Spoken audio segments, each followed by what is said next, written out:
Hey, my scrappy friends. I hope that you are having a great week. I would like to share with you my Shimmerz product design team layout. This is not really a layout. So this is a wood canvas, and I wanted to do something really different. So I am it's not really gesso. This is ground absorbent ground, which is like gesso. It's a primer when you're going to do more of a watercolor based product. So it is a little less opaque than regular gesso, but it's really, really similar. I really like the way that this works. So I've let it dry.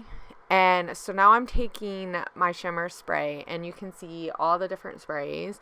I have quite a bit, and I am doing my normal, if you follow me, this is something I do a lot. I just take my watercolor brush, and I dip it in my palette, and of course I'm making a mess, which is fine.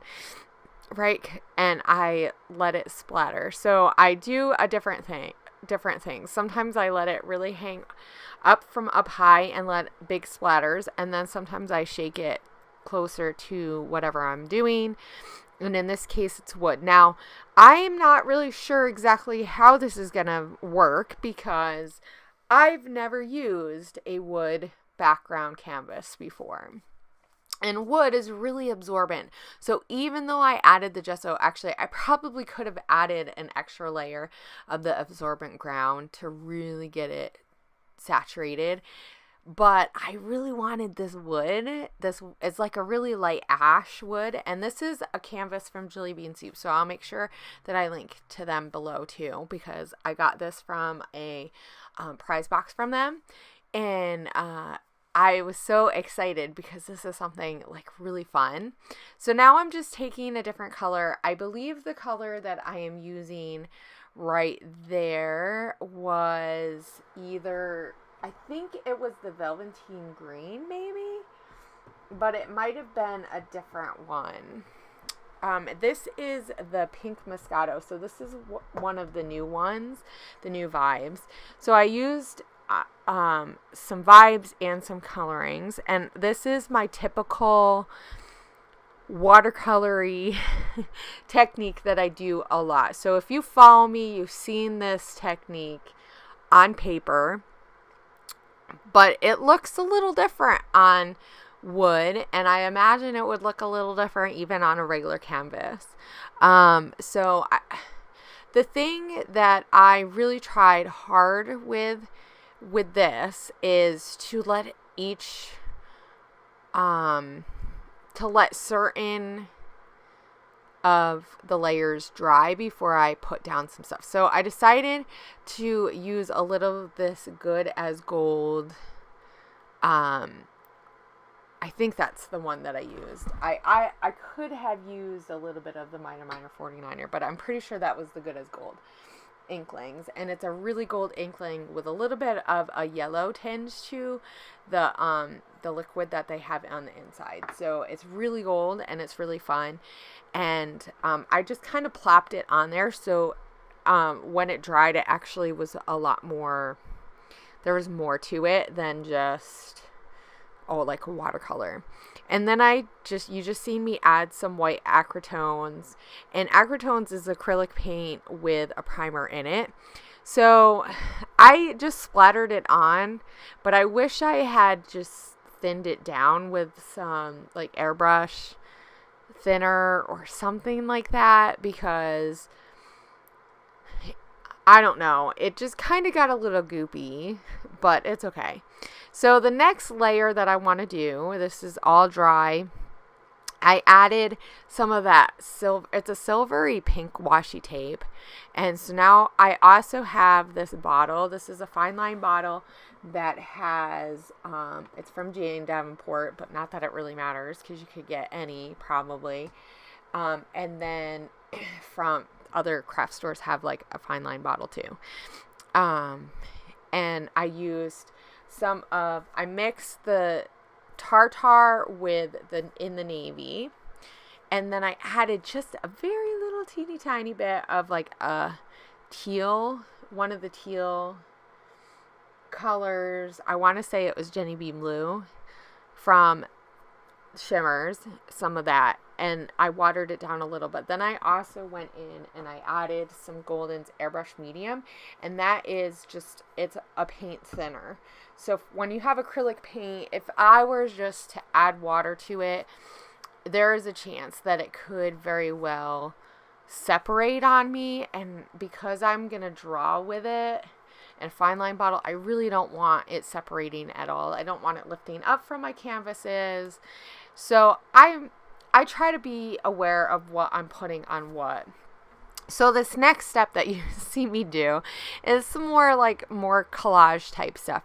I took some of a thinner paper that had like words, like dictionary words or something on it, and I just used some matte medium, and I mixed it with a little bit of the blings because I wanted it to have a little bit of a shimmer, and you can see it a little bit. And then I added this is just a paint swatch. So this is a little bit much. I wish I would have added maybe some teal tissue paper instead. I think that maybe that would have looked a little bit better.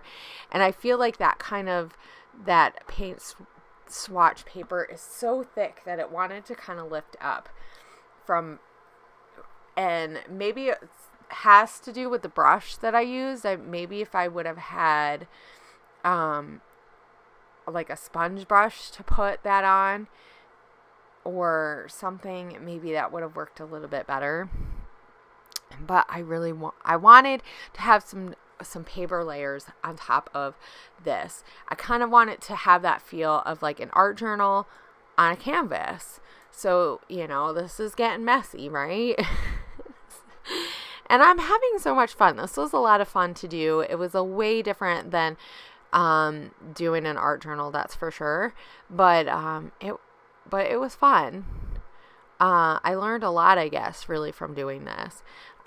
So I added some of this gold foil, and these are just like flakes of gold foil, and I'm using the matte medium. I wish I would have used some Mod Podge maybe, because I feel like the matte medium really dulled the finish of it, and you really want to make sure that it adheres so it doesn't rub off.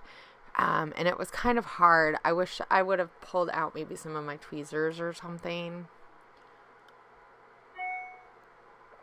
But it was really fun to play with this, and it just adds this gold to it. And maybe next time I'll get some of the gold like thermoweb sheets or something, and there's a special glue that you can use. So this is all dry, right? And then I also took some did I not show me oh, here we go. So I put down this cut file that I created that says create a beautiful mess.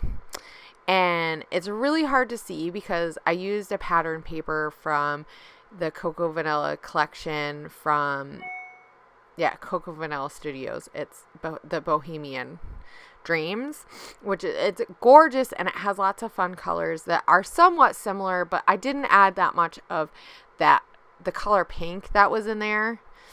So, and one of the things that I felt like the cut file really blended in with all of the paint that I did. So I think if I were to do this again, like I said, I think that doing this was really, really fun, and I really wanted to show this and share this because it turned out really great.